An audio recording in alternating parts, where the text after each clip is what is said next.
right, good evening, everybody. Thank you for joining us. It is I, again, Nick, Pennsylvania, as always, with my good friend Brendan Bond. Hey, everybody. Who took a little bit of a delay to get himself off mute there, but he is here, I assure you. And of course, as we often say, this whole gathering of sorts was created by our friend Mike, who is back with us this evening, and the only thing he is telling us is he has a conversation-inducing question. So a bit of a cold, but let's just jump into it, and Mike's going to get us conversing, I suppose. Mike, what have you got today?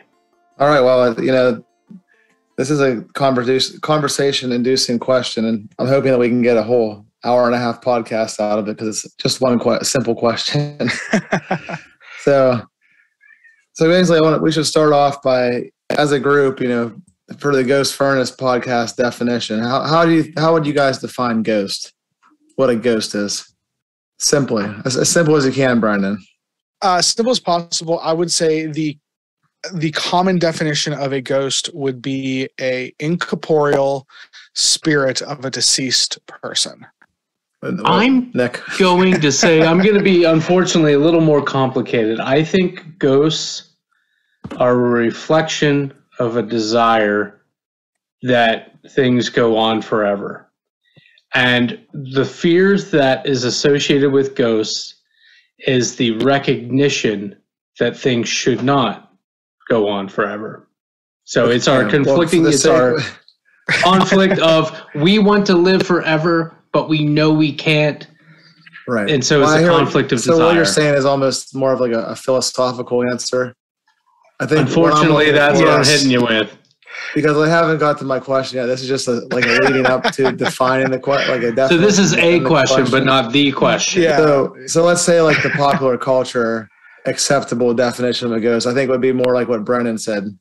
So yeah, and I think there's two forms of that, and I'm not trying to be complicated, but I think that the two accepted forms are the intelligent thing, where something that is living non-corporeally is still acting its will in the world, and then there is the replay, where it's living an event or a moment over and over again. Okay. Can I give it that? Yeah, same sort of body, works. But different. I think that's fair. I think that's fair. Almost a little bit more broad than I think. I'm going to simplify it a little bit, okay? Basically what Brennan said, the spirit of a person who was once alive, whether it's a replay or an intelligent spirit. Mm-hmm. Mm-hmm. My only issue with that is you say spirit and ghost, and I think there's a failure too, because if you're going to say it's the spirit of something, that's like saying, well, the spirit is the ghost of something. You follow me? So you're saying they're interchangeable? No, what I'm saying is I lean towards Brendan's statement of non-corporeal, without a body. I will accept that. Let's go with Brendan's answer. Okay. You guys can't see, but we have a whiteboard here, and we're underlining that, and we're moving on to 1A. All right. So the question that I have, and I'm hoping we can get some conversation out of it, is what would it take to scientifically prove the existence of ghosts? Well, I'll say right out of the gate, I am not a scientist, one. But I think the biggest thing when you are looking and doing experiments to determine the validity of something, I think one of the first things that's necessary is that it has predictive capabilities. So I think if you're setting up an experiment, I'm trying to think, one, you would need to determine a control of some kind. So I suppose we'd have to shoot two people tragically or not. I don't know. But the bottom line is you would have to find some way in which it could produce predictive capability. Yeah, so I think that's a really good way of starting that conversation, Nick. I'm going to go one layer kind of even like before that, or not, let's say adjacent. Anytime you ask a question, there's going to be a premise that is being assumed somewhere in there. So when you ask, like, what would it take, and I'm just going to repeat this back, and if it's incorrect, Mike, please correct me. What would it take to scientifically prove the existence of a ghost? my first inclination is that the definition of ghost, this kind of goes back to what Nick was saying earlier. It's hard to design an experiment around something that is like, you can't define something before you know what it is. So you almost have to say like, okay, you're you're kind of loading the conclusion into that question by even giving it a name first.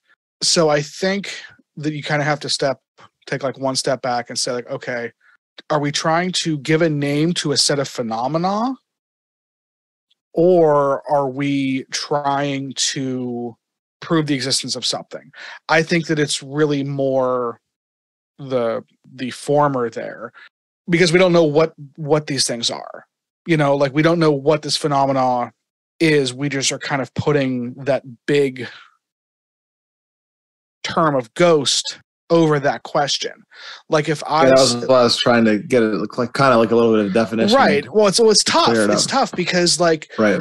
Like, if we remove let's take this out of the paranormal realm for a sec to give like an analog. And Nick, I know you've studied logic and rhetoric too, so you might have some thoughts on this as far as it being a good analogy. If we take that sentence and say, how do we prove that Harry Potter is real? Because I read the books and watched the movies. But do you mean the fictional character? Do you mean the idea? Because when you say prove that Harry Potter, how would you prove that Harry Potter is real? You have to define what you mean by Harry Potter and real. Right. Like, we could talk about if Daniel Radcliffe is a real person, the person who portrayed Harry Potter. That's part of being Harry Potter. You can say that I've read the books. It's well documented that is a character in like the literary series that is also part of being Harry Potter. And then we can take that evidence and say, okay, that thing does in fact exist. But you have to kind of like identify both those criteria and go with the premise that thing that you're trying to identify is made up of multiple things. And with something like a ghost, you're not taking Daniel Radcliffe and a literary character, because it's very easy to prove those things separately exist, right? We don't have that with ghosts. We can't prove that the phenomena exists, and we can only prove that the intellectual idea, the amalgamation of what is a ghost, might exist. So I don't know if the question of what would it take to prove the ghost exists, I'm just saying it starts with it's a very complicated question because the words are loaded. Go ahead, Nick. Well, let me take what you're saying and put it like this. What I understand, you're making this analogy with Harry Potter. Never read the books; they're not my thing. My daughter's very into it. Friends, obviously, you. I love the books. Yeah. Okay, and as does Mike, and you two can forever talk about them amongst yourselves. Okay. But what you're saying is there's varying things of what is real. To go to your analogy, Daniel Radcliffe, the person that portrayed him in the movies, is a real thing. The books are a real thing. The ideas are real ideas that are known amongst people. It's not just something somebody kept to themselves, and therefore, how real are they? But the events that transpired in the books and movies, did they actually occur? No, they only occur in the world of fiction and film, which are real things, but they are not the real thing that we're talking about. So I guess not to try to create some sort of hierarchy there, but yeah there are. Are they real? Yeah, well, yeah, it's a real idea, but it's saying like, well, is Spider-Man real? And I know that the classic thing is, well, Spider-Man takes place in New York, and New York City is a real place, so therefore Spider-Man is real. It's a silly argument, but I think it highlights the problem with other arguments. Here's what I'm going to say. I think to get evidence and to get evidence that we can have more confidence in, I'm going to go back to my statement about predictive capability. And let's just say video evidence. I'm going to change my definition of ghosts, not definition, but so far as I'm going to say there are 3 different types. There's the replay, there is the one with agency, and then there is the psychological ghost, and I will talk about that one very briefly. It's been demonstrated. I believe I've spoken about this before. I think this took place in the UK, I believe Scotland specifically, where they were able to demonstrate how different sort of building designs and different environments influence our minds to believe that places are haunted. We've talked about priming here a lot. We've talked about sound waves a lot. Co-creation, all those kind of things. Exactly. Some people have talked about how bad electrical wiring can sometimes do those sorts of things. So that's the psychological. It is, I would say, the one version of ghosts that we know for certain is real, because we know how like low frequencies can produce hallucinations. These are very real things that people are experiencing. We are maybe misappropriating to a non-corporeal wisp of a thing that was once a living, interacting human, but the psychological ghost is a very real thing. Now, to get back to the other two and developing evidence for this, you have the replay. That's the ghost figure that is reliving a moment in time, or sometimes a group. Gettysburg is famous for people stepping into rooms and all of a sudden being in a Civil War makeshift hospital, is what they say. So that's a collective replay of a place in time. And then there's the ghost that has agency, like a poltergeist is a ghost with agency, or a ghost that seems to be aware and trying to converse with people. So here's what I say. Just to gather evidence, I think you need, again, to go back to predictive capabilities. So let's go to Gettysburg, because it's a very famous place. I think if you could recreate conditions similar to the time when the events occurred, atmospherically, whatever they may be, humidity maybe even, and if you set up cameras where people have said these have taken place, you should get predictive results, like a coin flip. We can say we're going to flip a coin 100 times, and we should get roughly to some percentage about 50-50, right? So if you're creating similar conditions for a replay and you have that camera in the same place, you have whatever things, if you're getting some sort of visual thing, then I would say that would be evidence that could be taken seriously. The problem with a lot of these ghost shows and ghost exploration things is they do not have a large enough sample pool. They're there for 2 or 3 nights at most. And sure, they try to collect evidence, and we've had arguments about the validity of some of the things, some of the tools that they're using. But I think most people would say that video evidence in a controlled environment would be enough. Now, my question then would be, if it is a ghost that has agency like a poltergeist, you could try to gather evidence in a similar way. However, it wouldn't be so much about setting atmospheric conditions. It would be more about engaging it in some way, somehow instigating it maybe, because especially in the case of the stories of poltergeist, it's usually some sort of anger or emotional thing. And maybe part of that was what was replicated in that Canadian experiment where people created a fake ghost and they said they could levitate tables. So this is what I'm getting at, is that if this is a replay, we should be able to recreate things, or we should be able to set up a longitudinal study with enough time spent in the places where these occur to garner a good amount of evidence.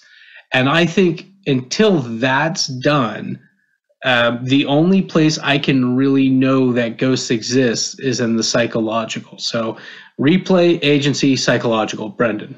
Yeah, so I think that's a great way of, again, we're trying to have a constructive argument here. So I think starting with that premise that like those are like the 3 main types: the residual stone tape, the interactive, and the not imagined, but the experience the psychological. The psychological, yeah. Experientially centric. I think I agree. Say phenomenological. Phenomenological. Because we really, you're right. It's a phenomenological or existential kind of thing. When you say that, are you referring to things like sleep paralysis or just feelings? Sleep paralysis could be, because that's a physical condition. It's a real thing. And again, the phenomenological is the suggestion that your experiences create your reality. And so while if you're sleep deprived and you're starting to hallucinate, that's really happening. Those hallucinations you're having don't have mass or anything, but you are experiencing that, and that's going to influence you later on. If you have sleep paralysis and you feel like something's on your chest, that is something that's happened. So many people we've talked to have said, maybe what I had could be explained, but they're never going to be able to change the way they felt in that moment, and that's going to influence their life forward. Right, and I think that when it comes to the vast majority of paranormal stories that I hear, I think that distinction is why I'm willing to listen and entertain and respect people for telling their stories, because I think that, for me at least, almost all of these situations start at that first psychological level where it's okay, this person had this experience. That's that can be we can agree on that. And they can be truthful about it, and we can talk about how it affected them and whatnot. I think that where a lot of our conversations and a lot of skepticism comes in is when you say, okay, does this then move to those second two types? Does it pass the first filter to being actually in the world, whether it's either A, conscious, or B, a stone tape replay type thing? And I think that like you were saying, Nick, the stone tape stuff where it's not conscious should be repeatable. And that's why I think when it comes to a lot of video evidence that's out there, the video evidence of stuff that seems to be the replay on the replay side of things, you put a security camera in a supposedly haunted place for 15 years and you capture the same thing multiple times. That's you're now building, I think, legitimate evidence in that sense. And it is speculation to say that it is a ghost at that point, because you really only have one data point, even though it's multiple occurrences. But you're starting to build a legitimate argument for it being something outside of just psychological. And I think that's somewhere to start. And I think that, again, we give ghost hunters a hard time a lot, but I think that's what a lot of them are trying to do, even though the sample size is small, given how incredibly rare this phenomena is. But I think that that's kind of why people are so into it. They say, okay, well, if enough people are out there investigating places enough, something is happening that is really in the world, not just in folks' head. Now, what's driving that, whether it's a ghost, whether it's all of our projections, whether it's something else, that's kind of that's a whole other set of arguments and circumstances. Then when you get to the intelligent side of things, again, small sample size, probably incredibly rare. You're really at that point just trying to gather information. And then once you have some information, you can start to kind of deduce some things. But again, there's so many premises that each one of those things is based off of, individual experiences, cultural biases, environmental conditions. There's so much that at that point, I think it's so far removed from quote unquote scientific, because there's too many factors to cover. One of the things I find interesting, let me put this out there. There's some sort of statement somewhere that you live as long as people remember you. Ghosts seem to die when that person is totally forgotten. And I think that's why we only really see ghosts of a certain period by and large. The number, just the volume, the numbers game of people who have been around, you'd figure there would be way more ghosts. It wouldn't be such an exceptional experience unless how many there's people a lived and timeline. died? We should be lousy with ghosts. Well, We should be tripping over them. But can I challenge what you're Go saying ahead, there? Mike. Sure. Well, I'm saying, there's a lot of, you hear a lot of stories where people are in a house and they have these experiences and say they meet a ghost and his name is John. And then they come to find out later that the person who lived there was actually named John. So it actually is it's just a separation between the two. How did they find out his name was John in the first? I mean, it's not a specific example, but you know what I mean? Like maybe they talked to an old neighbor or a new neighbor that they hadn't talked to yet, and they find out something about. Well, but I mean, how did they find his name was John before talking to the living person? I don't know. Maybe they have a feeling that his name is John. Yeah, I think that goes back to those individual experiences. And again, I think that's still on that first level between psychological and trying to figure out if it's really happening. If someone's getting these impressions and it's kind of, happening internally, why does it have to be a ghost that's really there? You can still have those experiences. And I think when you say that, like if someone has these experiences, regardless of what they are, and then gets some kind of confirmation later that they couldn't have known otherwise, like some sort of, goes back to the whole Houdini thing, he was supposed to give like a secret code or something like that. You find some piece of information that you shouldn't have been able to know otherwise. I don't know if that necessarily has anything to do with ghosts even. Like, why does it have to? Right. Like it could be like just the energy of him being there for so long. Right. And I think we put the term ghost on that, and because it's like, oh, the person is experiencing something that is like a conscious ghost. So like, again, I think that would be evidence that person is picking up on something. I think we have to acknowledge that you're making a leap on that premise by saying the house is haunted. It gets complicated because we want to build these stories. We look for patterns naturally as humans. We're really good at putting A and B together. And I think we need to be careful with making those presumptions. Like, I mean, this is kind of a bit of a tangent, so I don't want to go too far into this, but often when people talk about UFOs and it being UFOs being aliens, like why? Like, why are you bringing aliens into this? Like this is just a light doing things we don't have the ability to recreate right now with our own technology. You're making a unnecessary leap. We say, oh, that must be alien technology. It very well might be. That doesn't mean you're not making a leap in logic there without any other premises. Right. So I've said right now that the only of the three forms that I identified, the psychological, phenomenological, is the only one that I say I fully believe in.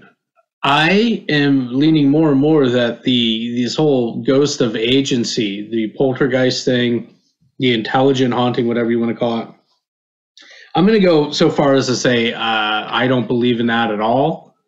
And part of that goes back to if the stories aren't told, the ghost dies effectively. I think that if there's any weight to this, if there's any reality beyond it being an intellectual idea, I'm much more interested, and for no good reason, I'm much more interested in the exploration of a replayer, the stone tape, which was an idea that you put forward to me first. It's been around, but I wasn't aware of it until the two of you brought it up to me.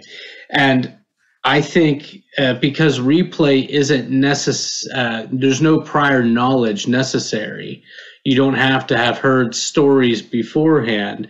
And I think part of the issue with intelligent things is that if you experience something that puts you off base for a minute, you attribute it to something intelligent, as opposed to if it's a replay. Here's a quick question, though. With the video camera idea, we know there are palaces that are supposedly haunted. We know there are, in the UK, palaces where they supposedly caught images of Henry VIII. It's never common people. Again, that's another issue I have. It's never common people, just some serf out in a field somewhere. It's always famous people. There are those security cameras. They've only captured a couple images. If it's a replay thing, how much deviation in that replay? Like, shouldn't it look very much the same? Because the thing that everybody says, it's a dramatic event or it's a specific moment in time. It's not the replaying of like 48 weeks in that person's life, just all the time they walk down their hallway in that period. So how much deviation? It shouldn't. And I think that's another thing. If there's video evidence, it should look exactly the same. And you should be able to switch out different cameras, have different groups of people putting different cameras, getting multiple angle shots of the same movement. Almost like if you superimpose the Zapruder film over Dealey Plaza today, it should look the same every time, even if the plaza, the scenery around it changes. The replay should look the same, even if the camera, even if the angles change. We should be able to get new angles of the JFK assassination if we just play our cards right. So, Mike, you have something. I was just going to ask, do you feel like the reason that the whole stone tape replay theory seems more believable to you could have to do with the fact that like we already have technology that exists that kind of mirrors what that is, just video alone? Well, and our computer memory is a mineral-based thing. Am I wrong in saying that, Brendan? It's no, like you're correct. Same analog tape, obviously. Magnetics and everything, yeah.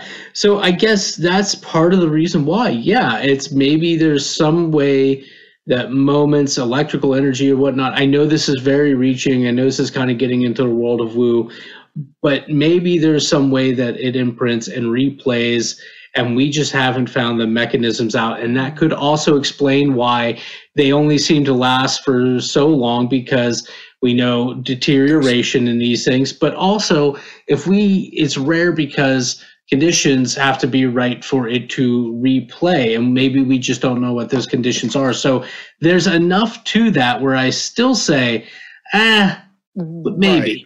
Right. Yeah, it's not. Yeah, it's one of those things where again, you're right. It's not great, but for me, it's built on two things, which is better than some of the other ones.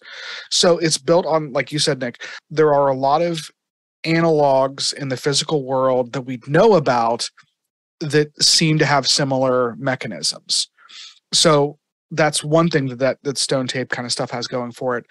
But two, I think the more we learn about science and the more we kind of expand our knowledge, the more we realize we don't know. As our sphere of knowledge gets bigger, so does the boundary of the unknown. Like there's more and more out there that we don't understand. So that gives me the room to think, okay, well, if we have figured out 1% of it, maybe there are other mechanisms out there that we don't fully understand. And again, that's all put on top of the fact that it might be extremely rare. So that has something to it. When you talk about the intelligent hauntings, Nick, it doesn't have that criteria that the stone tape does. It's built on the premise that we have souls, which again, I believe in, but there's no physical evidence for, only anecdotal evidence, like spiritual evidence, and the mechanism of how a soul would interact with the world without a body doesn't have any premise really either. It's built on like known science. So that's why I think it's more feasible to talk about the stone tape stuff. And I think you're onto something there, Nick, where we should be able to use different angles and everything and actually capture it. And again, that's why a lot of that video evidence, that anecdotal evidence, is so interesting to me, because like one of the first replay type stories that I heard from a friend back in college had to deal with this apparition of this guy walking from one place in an apartment to the other place. And whenever it would happen, it wasn't like it would happen like just once.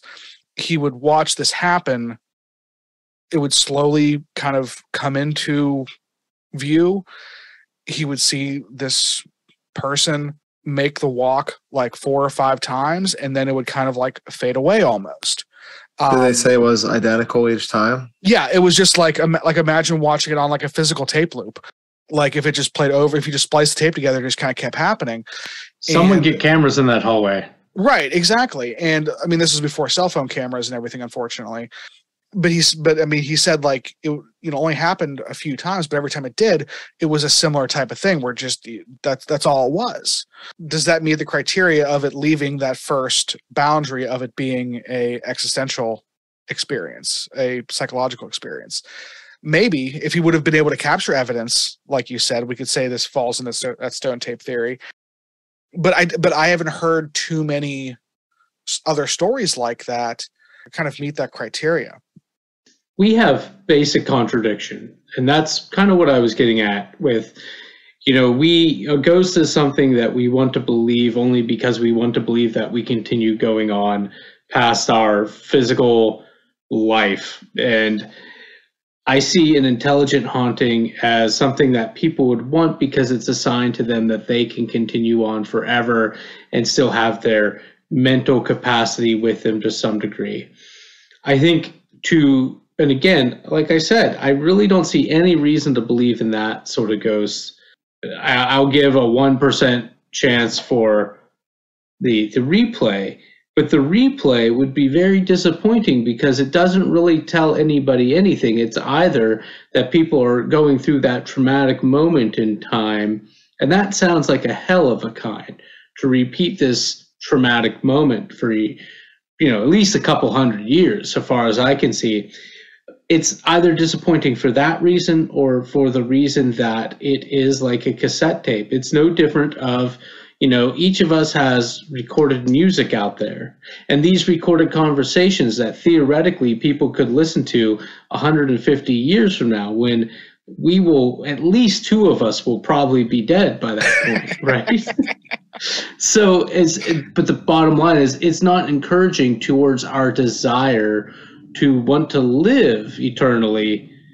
It just doesn't provide evidence for that. It doesn't serve a aesthetic, romantic, or storytelling purpose. Solipsistic. Yeah. Yes. Yeah. No, absolutely. That's a lot of it too, because even when we say, oh, we're saying this intelligent haunting appears to be intelligent. Like, again, we're making an assumption that like the ghost knows that it's dead. We're making the assumption that its agency has anything to do with what it was whenever it was alive, if it is energy from a soul. Again, there are a lot of premises there. And again, I think the evidence for intelligent hauntings is really interesting in a lot of cases. Like you were saying, Mike, when people have interactions with something that seems like an intelligent entity, and they're able to get, predictable responses, or they're somehow given some sort of information that they're able to like verify through a third party later. I think all that stuff is very interesting, and I think that it's absolutely worth looking into. But at that point, like, I don't know, this kind of gets to maybe what I was saying at the beginning, but like, I don't know, proving the existence of these things is almost kind of like a fool's errand. It's very quixotic in the sense that like it's the inspection, it's the investigation, it's the history, it's all those things, all the things you learn along the way while you're looking into these ghosts. I think that's where the real substance is. If we just suddenly had indisputable proof the ghosts were real in whatever form we've set out, I don't know if it would be as interesting anymore. I don't know. I'll say this because I don't know about that. And let me just kind of put this out there. And I know this kind of sounds like I'm playing for both teams at the moment. But how do we have proof of the sun? Well, we have proof of the sun because we can record its heat. We can measure energy from it. We know its composition by and large. We can see the effect it has on other objects, and we can measure that differently. We can have video and visual and anecdotal evidence, as well as its, again, predictive capabilities, gravitational, the way we observe the sun, the way, in fact, that our timelines are built on a solar kind of thing. So I think if you really look at those and get nitpicky, you could see that the way we determine anything is real is kind of very unromantic things, and that doesn't stop people from being fascinated. I am fascinated by meteorology. I sure as shit don't understand all of it, but it's measurable. We can see its effects. It has some predictive capabilities.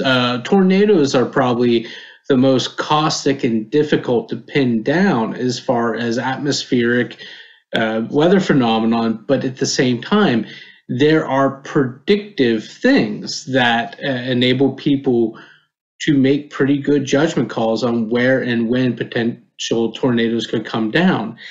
Our increased knowledge, and our knowledge in tornadoes specifically, has probably more than doubled in just the past 40 years. Like, it has really ratcheted up in a very recent time.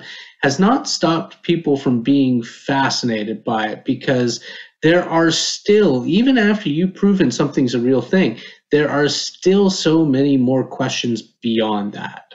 No, I think that's a good point. This also reminds me of one of my professors in college. I remember them saying once that reality is an agreement. And I think when it comes to things like science, that is very true.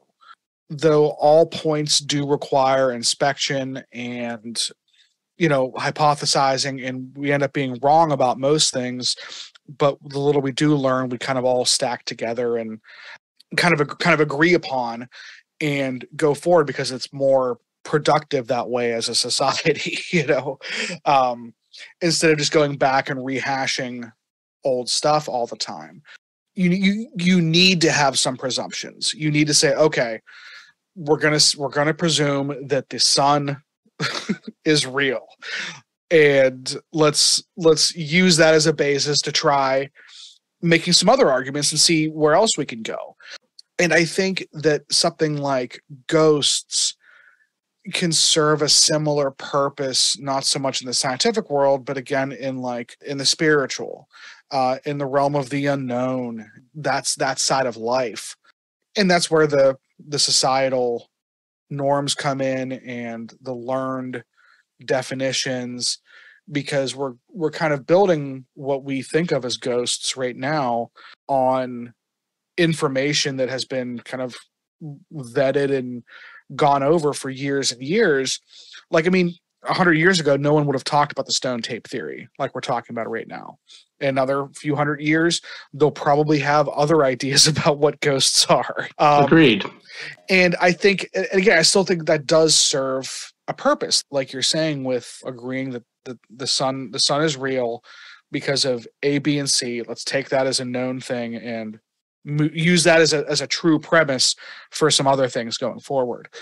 So I think it serves a purpose too. So I don't want to say that I don't want to completely go back to my previous statement that it wouldn't be as interesting, but I don't think it would serve the same purpose if it was proven, because its usefulness isn't in its knowing or unknowing. It's in the act of inspecting it itself. Not totally sure I follow you there. It's the journey, not the destination. But isn't that, sure, that's more about... that's Sorry, I was going to say that's no, isn't that go more, ahead, Mike. Isn't that more about what draws you to it though than just what defines a ghost? Yeah, because I go fishing, and there are plenty of times where I'm fishing in water where there might not be any fish.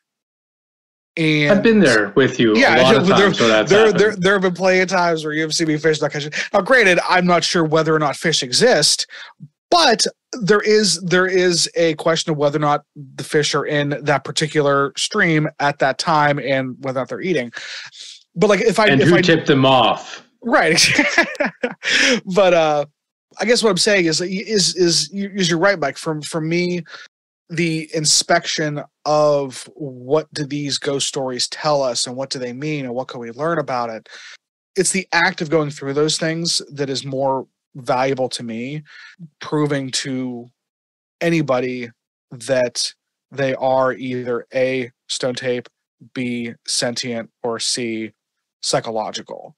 I agree those are three important things, from a scientific standpoint, because if we can prove that, that really changes things, I guess for me, a lot of times I almost don't, I said this before, like with a lot of stories, like I don't care if it's real or not. I still want to hear it. I want to know how it affects people.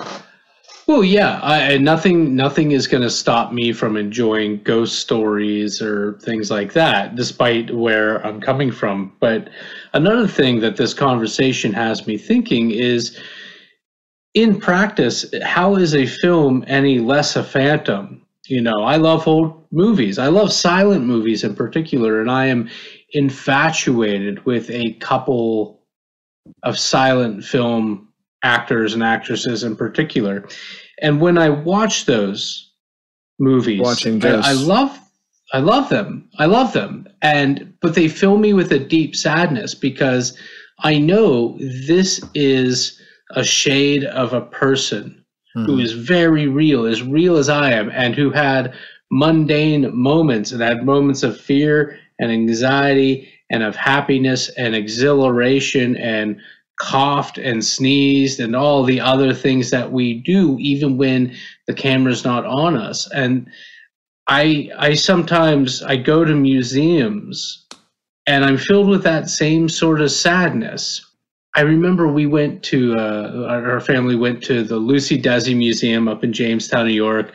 Lucille Ball grew up there, and you could see her childhood home and her grandfather's house, and you can go and see many of the things from the sets, and they've recreated the sets there.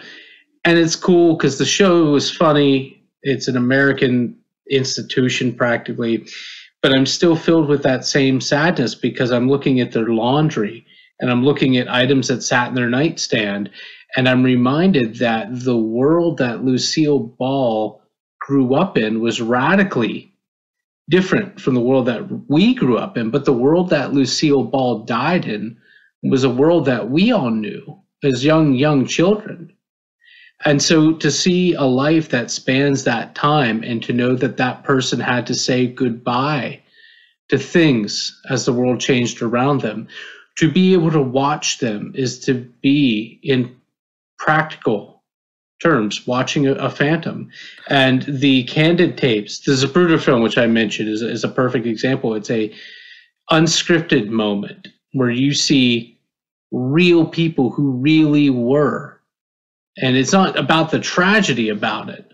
It's about you can go and you can superimpose that film in your mind on the very real places. I'm fascinated by Louise Brooks, one of my favorites. And there's a documentary, I don't know if it's come out yet, but they go to a house she lived in and they show the picture of her standing on the staircase, and then they show that same staircase and it's still there and it looks the same, but it makes me very sad, and I have never quite been able to point the reasons down as to why.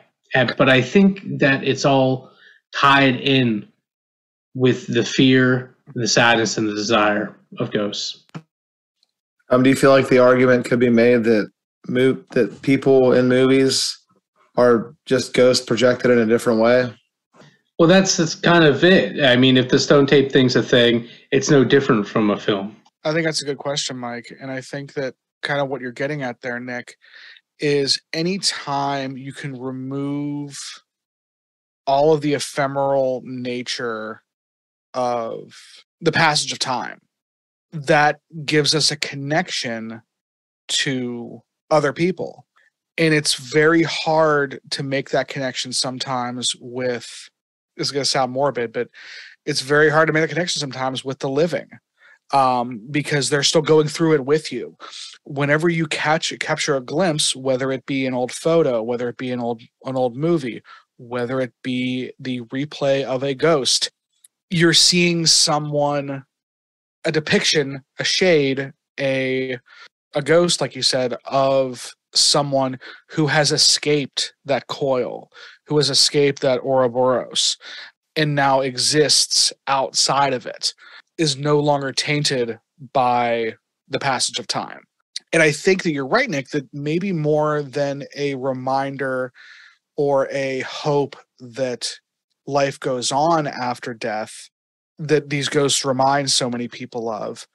Maybe it's something deeper than that. Maybe it is just the longing for a connection, or even a bit of hope that there is an escape from that passage of time. So you guys answered this question in a completely different way than I expected. Well, I mean, if you want to get literal with it, I guess I had a much more literal idea. Yeah, I'm curious to hear what you think, Mike, because like for me, I think that me and Nick have talked about this a few times where like I don't know if even video evidence would, like, I think that if we were able to set stuff up and get enough video evidence that like a stone tape version of a ghost kept appearing in a hallway, you know, on some interval that is affected by certain atmospheric or environmental conditions, I still don't know if that would prove anything to people. And I think it would prove that something exists. It was just we didn't have the mechanism. Right. Yeah. They can practice if it's no different than a film. The problem that the one big thing that is different is the fact that we don't know where the play button is, let alone the rewind. Right. We're all just in Socrates' cave looking at the shadows on the wall at that point. You know, well, the issue too is that if you did have this great evidence that was, you know, picture perfect, a ghost walking across the screen, you know, a full-bodied apparition, then it wouldn't be believable. Right. You're never actually going to have the proof that you would need. Right, and that's why I think you're absolutely right, Mike. And I think that's why if there's no way to gather the evidence to prove something, I think that shows that asking the question, like I said earlier, is kind of like a fool's errand. I mean, it's a dumb semantic argument when people say like, oh, well, how do you prove that love exists? How do you prove happiness is? It's like, well, yeah, like those words mean a whole. There's layers to all those things, you know. So I think that by asking like, how do we prove that ghosts exist? Like I said, it's just a very loaded question. There's a lot going on there. Thank you all for joining us tonight. If you have any evidence or any surefire ways to prove that ghosts exist, you can reach out to us on Facebook or Instagram, or you can send us an email at theghostfurnacepodcast@gmail.com.